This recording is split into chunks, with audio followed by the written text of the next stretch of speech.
Jimmy Haslam just snapped. Behind closed doors, the Cleveland Browns owner is reportedly furious, and insiders are calling it the worst coaching disaster of the season. Why? Because Dylan Gabriel, the so-called safe choice, just threw for 55 yards in one of the most humiliating quarterback performances the NFL has seen this year, while Shadur Sanders, a first-round pick, dripping with potential, sat on the bench like a forgotten rookie. And here's the part no one's talking about: what's happening inside that Browns locker room tonight could be the moment that defines the entire future of head coach Kevin Stefanski. Some are saying this was the final straw. Others say the team is on the verge of a full-blown mutiny. But the real question? What the hell are the Browns doing? This wasn't just a bad game. This was a masterclass in how to destroy a promising season. The fans are booing, the stars are frustrated, and the Browns front office is being called out for what some are calling organizational malpractice. Something major is about to go down in Cleveland. And it all starts with this disaster in Miami. Let's set the stage. The Cleveland Browns and the Miami Dolphins both walked into this matchup with a pathetic 1-5 record. 1 win, 5 losses. That's not a stat that's a cry for help. And that's exactly what this game looked like from the very first snap. This wasn't football. This was a slow-motion car crash in front of a national audience. No playoff energy, no fiery comebacks, no stars lighting it up. Just two completely dysfunctional teams stumbling around the field like someone forgot to hit the reset button on Madden. You'd have been forgiven for thinking this was a JV scrimmage, not an actual NFL game. And look, fans were told this was supposed to be something special, the first matchup between two left-handed quarterbacks since 2006. That's how desperate the media was to spin this into something watchable. They hyped up the Hawaiian heritage, the underdog angles, all that feel-good fluff. But when kickoff happened, reality punched everybody in the face. Dylan Gabriel? Shaky from the jump. Tua Tagovailoa? Not much better. But at least Tua had an excuse. His best weapon, Tyreek Hill, was sidelined.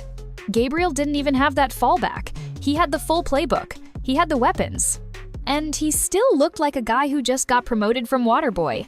The play calling was painfully conservative from the very first drive. Dump-offs, checkdowns, bubble screens, plays that looked scared to fail and ended up failing anyway. The Browns came out swinging like they'd already surrendered. Nobody was expecting a shootout, but to be honest, nobody expected it to be this bad. By the end of the first quarter, fans in the stands weren't just booing, some of them were leaving. Early, from a Browns victory. That's how ugly this was. And don't get it twisted, this wasn't just about sloppiness, it was about systemic failure. A team that has absolutely no identity on offense, a coaching staff that looks paralyzed by fear, and a franchise quarterback who put up 5 completions and 55 yards in 30 minutes of play. This game wasn't hard to watch because it was brutal. It was hard to watch because it was predictable. And that's what makes it so much worse. Because once you realize the Browns were never even trying to win with aggression, they were just trying not to lose, you start to understand exactly why fans are calling this the rock-bottom moment of the season. And what happened next? Only made it worse. When you hear that a quarterback threw for 55 yards and a half, your first thought might be, that's got to be a typo. But no. It's real. It's very real. Dylan Gabriel, Cleveland's safe rookie, the guy they hyped up all offseason, gave Browns fans one of the most laughable quarterback performances in recent memory. 5 completions, 55 yards, in 30 minutes of professional football. That's not conservative football, that's offensive malpractice. Now, let's break this down so you can fully appreciate just how bad it was. These weren't 55 hard-fought yards filled with deep attempts and near misses. These were coddled completions, bubble screens, checkdowns, dump-offs to the flat. The kind of plays you give a quarterback when you're scared to let him play quarterback. You know what high school coaches call that kind of setup? Training wheels. And that's exactly how Kevin Stefanski treated Dylan Gabriel, like a child learning to ride a bike. But this isn't Pop Warner. This is the NFL. If you've got to train your QB mid-season, you picked the wrong guy. Gabriel's body language was off from the very first drive. No urgency, no energy, just this quiet dread every time he walked back to the huddle. Like he knew what play was coming, and he knew it wasn't going to work. And you don't need all 22 film to see it. Watch the game on replay. You'll see 3rd and long, and instead of taking a shot downfield bubble screen to the sideline, 2nd and 9, running back flare route in the flat. This isn't play design, this is fear in motion. And Stefanski? He was complicit in all of it. He called the game the same way you coach someone you do not trust. No risk, no creativity, no belief. Just one safe play after another, hoping the chains somehow move 5 yards at a time. But here's the thing, that's not what franchise quarterbacks do. And remember, Stefanski had options. He had Shadur Sanders sitting right there. Healthy. Ready. Watching this clown show unfold from the sideline while his own teammates were getting visibly frustrated. Even the announcers couldn't hide it. They stopped praising Gabriel's poise and started wondering out loud why Cleveland wasn't pushing the ball downfield, or at least trying to do something other than survive. Imagine being the guy who just watched your team hand the keys to someone putting up college JV stats while everyone in the building knows you could have done better. That was the vibe hanging in the air all through that first half. By the time Dylan had racked up his legendary 55th yard, the Dolphins' defense had caught on. They stacked the box, pressed at the line. They dared him to throw the ball further than 5 yards. And Dylan couldn't do it. That's not development, that's exposure. And at this point, it's becoming crystal clear. Dylan Gabriel may not be the Browns' future. He might not even be their present. But the story takes another turn. Because while Dylan was imploding on the field, someone else was quietly making waves off of it. While Dylan Gabriel was drowning under the weight of screen passes and short yard failures, one man stood silently on the sideline, helmet off, eyes locked in, completely composed. Shadur Sanders. The rookie quarterback with the championship DNA.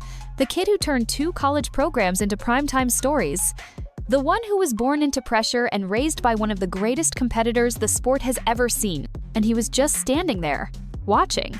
This wasn't just a normal game day. This was, whether the Browns admit it or not, Shedur's moment. Or at least, it should have been. The fans saw it. The players felt it. Even families showed up with a different kind of energy.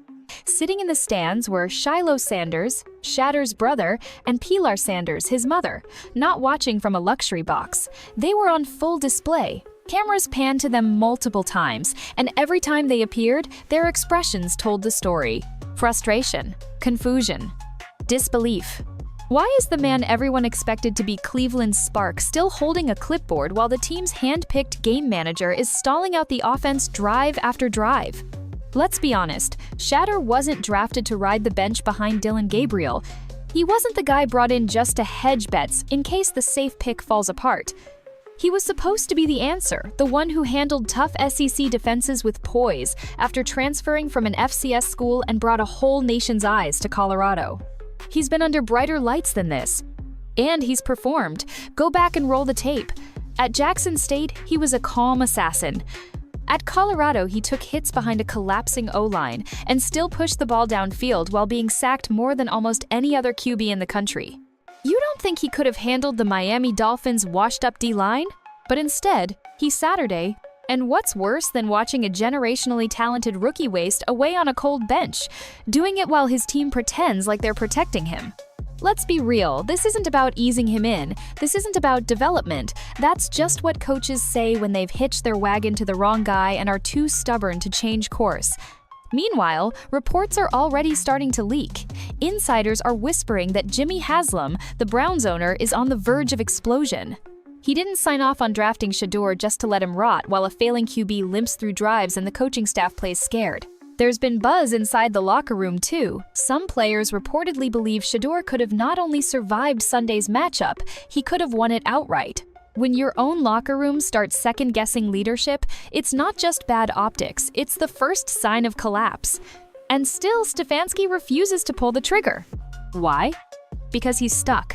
Stuck between proving his QB pick wasn't a massive mistake and admitting the truth the whole world just watched unfold live on television, that Shadur Sanders gives this team an identity. That he brings energy, deep ball potential, creativity, swagger, all the things Dylan Gabriel clearly doesn't. But for now, those talents are chained to the sidelines, trapped behind a quarterback who can't throw past the sticks and a coach too stubborn to admit he got it wrong. And Browns fans are wondering, how much longer can this go on? Because the patience is running out. And inside the locker room, it's already boiling over. You want to know how bad it's gotten inside that Browns facility? Even the defense has had enough. And when guys like Myles Garrett, your franchise cornerstone, your all-pro, your cultural leader starts speaking through the media, you know the pressure is boiling over. Now, he didn't come out and trash the offense by name, but what he did say was worse. He said the team needs to step up. He said others need to carry more weight. That when one side of the ball is struggling, and let's be real, we all know which side he meant the rest of the roster has to handle the extra load. Translation? The offense is broken, and the locker room knows it. And it's not just Garrett. This frustration is spreading like a virus through every level of the team. The receivers aren't getting targets, the tight ends are running ghost routes, and nobody downfield is being given a chance to make a difference. Why? Because Dylan Gabriel can't push the ball, and Kevin Stefanski won't let him try. So, the receivers are seeing 2 or 3 opportunities a game, none of them meaningful, and they're just out there running cardio. You cannot fake belief inside an NFL locker room. Guys know when their quarterback has it. And right now, Dylan Gabriel's got all the swagger of a clipboard holder who wandered onto the field during a commercial break. Players can smell it, fans can feel it, and the body language on the sidelines said it all. Shadur Sanders helmet on, locked in, silent. Veteran wideouts, hands on hips, shaking heads. Defense gassed from being on the field all game, throwing jackets, cursing into towels. This isn't team unity. This is what it looks like when NFL pros are playing for their lives and realizing their own staff is holding them back. And all of this? It's getting back to ownership. Sources close to the team are saying that Jimmy Haslam's phone has been blowing up all week. Agents calling, players venting, former team executives and scouts, even they're weighing in. More than one insider has called this a ticking time bomb. And Kevin Stefanski is squarely at the center of it. We're no longer just talking about a quarterback controversy. We're talking about a coaching controversy. Because when the defense stops believing in the offense and the offense stops believing in the quarterback, all that's left is the guy calling the plays. And let's not forget, this isn't the first time Stefanski's been under fire during a quarterback meltdown. He barely survived the Baker Mayfield drama. He barely held it together during the Deshaun Watson situation. And now, he's doing this dance again, this time with a rookie quarterback clearly in over his head and a potential star rotting on the bench. So now here we are, with Cleveland's locker room teetering on collapse. Myles Garrett is holding the defense together with sheer will. Skill players are questioning the system. Shadur Sanders is quietly waiting for his chance. And Kevin Stefanski? He's locked in a death spiral, doubling down on a decision that could cost him the locker room, the season, and probably his job. Something is going to break. Because with the energy in that locker room right now, it's not a matter of if, it's a matter of when. At this point, we're way past just a quarterback issue. What's happening in Cleveland right now? It looks more like organizational malpractice, or something even worse. Let's talk about Kevin Stefanski's play calling, because if you watch this game with any understanding of football, the message was crystal clear. He doesn't trust Dylan Gabriel at all. We saw it play after play. 3rd and 8, bubble screen. 2nd and 11, inside handoff. 1st and 10 inches the red zone, a 3-yard dump off to the tight end. Not one deep shot. Not one aggressive call. Not one chance. It wasn't just conservative. It was cowardly. Every call screamed, "Let's survive another down. Let's not let the quarterback hurt us." And when your own head coach is sabotaging the offense just to prevent the quarterback from being exposed, that's not just bad strategy, that's proof you've chosen the wrong guy. But instead of admitting that, Stefanski tightened the leash. And the entire offense paid the price. You can't grow a rookie quarterback by holding his hand and telling the rest of the team to carry his weight. That's not development, that's hiding failure. And Stefanski has taken safe and turned it into self-destructive. Meanwhile, Shadur Sanders, the guy with the deep ball, the leadership presence, and the actual arsenal to challenge a defense, stood frozen on the bench like he was being punished for someone else's failure. Which begs the real question. If Stefanski knows Dylan's not ready, and Shedur's your first-round investment, what exactly is he trying to do? The answer? Process of elimination. He's trying to protect himself. Think about it. Admitting that Dylan Gabriel isn't the guy? That means admitting they wasted half a season installing the wrong offense.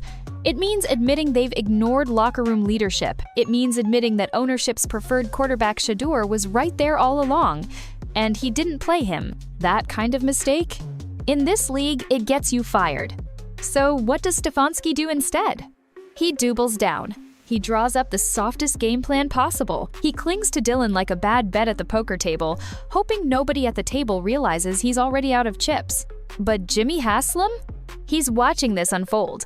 And quietly, he's seething. Sources say the owner was not only confused that Sanders didn't enter the game, he was furious to hear that Stefanski's reasoning boiled down to Dylan managed the game.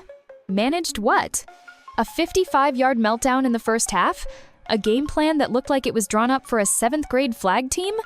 A victory that had nothing to do with quarterback play and everything to do with Quinshon Judkins bailing the team out? This isn't just poor coaching. It's deliberate denial. And in any business, when the decision makers start prioritizing their egos over results, things collapse. Right now, the Cleveland Browns are staring that collapse directly in the face. Every snap Dylan takes is another page in Stefanski's exit plan. Every quarter Shadur sits is another signal to the locker room. We don't care who gives us the best chance. We care who makes us look smart. That's not football. That's sabotage. And the craziest part? The rest of the league sees it. And if the Browns don't make a move soon, they're not just going to lose games. They're going to lose players. You want to know how we got here? How we ended up with a locker room on edge, a fan base boiling over, and a franchise quarterback throwing fewer yards than some punters. It all traces back to one thing: the draft lie. For months before the draft, we heard the same talking points like they were written into NFL scripture. Dylan Gabriel is safer. He's more experienced. He's more mobile than Shadur Sanders. He knows how to manage a game. And the media? Ate it up. With every report came the same recycled takes. Dylan's a natural leader. He's a dual-threat QB. He played at Oklahoma, ran an efficient offense, can extend plays with his legs, doesn't make risky throws. Coaches love him because he's coachable, built for the next level. But here's the problem: none of that was ever real. All of it was based on a system, not the player. Dylan Gabriel didn't carry Oklahoma, Oklahoma carried him. He operated in a clean pocket setup, behind one of the top offensive lines in college football, in a scheme designed to crank out inflated stats and quick throws. Go back and watch the tape. He didn't throw guys open. His receivers were already wide open. He didn't break the game open. He handed it off and stayed between the lines. That's not NFL ready. That's Big 12 window dressing. Meanwhile, on the other side of the draft board, you had Shadur Sanders, a quarterback who had to fight for everything he earned. He didn't get wide open targets. He created them. He didn't have a perfect line. He got hit more than anyone in America and still climbed the pocket and made plays. He didn't play in a safety net system. He was the system. And yet, Gabriel got the nod. Why? Because he was labeled as low risk. And the NFL, like so many corporate machines, always clings to perception over truth when they're scared. Scared of noise, scared of pressure, scared of celebrity QBs like Shedeur, who bring more than just football to the team. Let's cut through the excuses. We were told Gabriel was more athletic than Shadur. Really? Go back to Sunday. Where was that athleticism when the pocket collapsed? Where was the elusiveness when Miami sent a corner blitz? One hit he folded, didn't roll out, didn't scramble, didn't reset his feet, just froze. That's not mobile. That's malfunctioning. Now picture that same play, but it's Shadur Sanders under center. He hears pre-snap pressure. He adjusts the protection. Watch his hips. He slides left, resets his eyes, and boom delivers a 20-yard strike on the run. We've seen it before, and it's exactly what he was drafted for. But instead of running that offense, he's sitting in street clothes, watching a system QB struggle to complete bubble screens. It's not just about bad quarterback play, it's the fact that everyone around Dylan is wasting reps. Receivers running routes with no targets. Tight ends blocking on pass plays because they know the ball's not coming. A defense carrying their weight for 45 minutes every Sunday, while the QB manages 2 first downs per half. And still, some people want to defend it. They say Gabriel needs more time. But here's the truth. Dylan Gabriel doesn't need time, he needs a clipboard. Because he was never that guy. He was never a leader of men. He was never a game changer. And he wasn't built to carry an NFL franchise. He was built to blend in, and when the lights hit hardest, to disappear. That's what we just witnessed. A quarterback crumbling under pressure. A coaching staff in denial. and a franchise ignoring their future because they're afraid to admit they got sold a lie. The kind of lie that keeps teams mediocre for another 5 years. And the worst part? The truth has been on their roster this whole time. Now, the only question is, what are they going to do about it? While the Browns' quarterback room was busy becoming a soap opera on live TV, one player showed up like his life depended on it. Quinshon Judkins. The rookie running back no one wanted to believe in, the same guy Browns fans started turning on the moment he got into trouble off the field, became the entire identity of Cleveland's offense on Sunday. No cap, Judkins didn't just carry the ball, he carried the franchise. 18 rushing attempts in the first half alone. That's a number you usually see in old-school 2003 football. Not today. Not in a pass-heavy league defined by quarterbacks slinging it across the field. But in Cleveland, it wasn't about choice. It was about necessity. Let that sink in. The Browns leaned on a rookie RB for nearly 20 first-half touches because they couldn't trust their quarterback to throw the damn football. That's not strategy, that's survival mode. Judkins ran like a man possessed, powering through arm tackles, turning 2-yard gains into 6, and refusing to go down on first contact. He ran with rage, and you could see it in his eyes. It wasn't just football for him, it was a statement. Anyone with doubts got silenced, and anyone who blamed him in the past got exposed right alongside this coaching staff. Remember when he got arrested this past offseason and fans were calling him a bust before he ever touched the ball in a real game?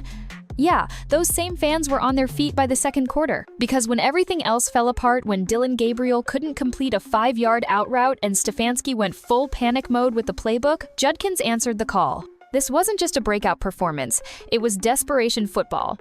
And he delivered like a vet. The scariest part? That game could have easily been lost, if not for him.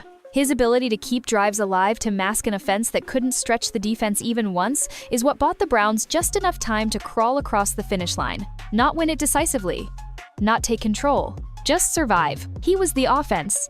But that's also where the bigger problem shows itself, because once opposing defenses know the Browns have no passing threat, guess what they start doing?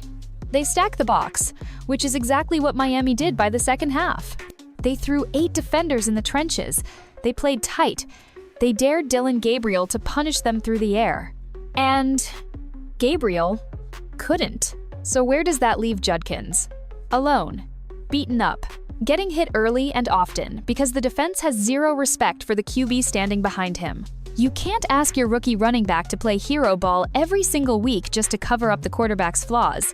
NFL careers get shortened that way. Locker rooms turn bitter. And eventually, that wall you keep leaning on crumbles. Even Judkins' own teammates knew it. The body language on the sidelines was different when he was off the field. Receivers standing with their arms crossed, linemen shaking their heads after yet another screen pass, defensive leaders shouting encouragement down the bench, trying to keep the team's fire alive. And what about Shadur Sanders, watching all of this unfold? He saw it. You could read it in his face. He knew Quinshon was doing everything in his power to rescue this team, and that somehow it still might not be enough if the passing game stays in chains. This is the paradox the Browns are living in. A rookie running back who's ready now. A rookie quarterback with real potential left waiting. And a starter under center who's doing just enough to lose trust, but not enough to get benched. If Quinshon Judkins can carry the offense for one half, that's inspiring. But if he has to do it for 16 weeks just to prop up a broken passing game, that's criminal. And the Cleveland Browns know it.